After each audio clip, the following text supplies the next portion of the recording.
Without you, the Suchi Foundation, we would never have been able to rebuild what we lost during the earthquake of January 2010. Your gift, however, is much, much more than 2 buildings.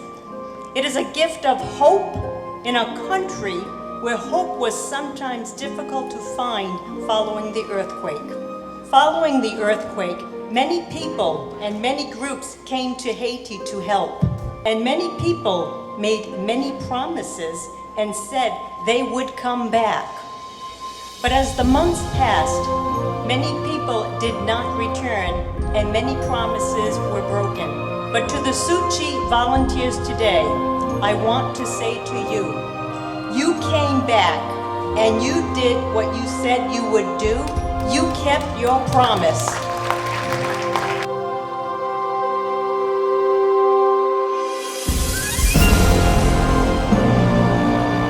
The real foundation of these 2 schools is the strength you showed us that when people work together, dreams can come true.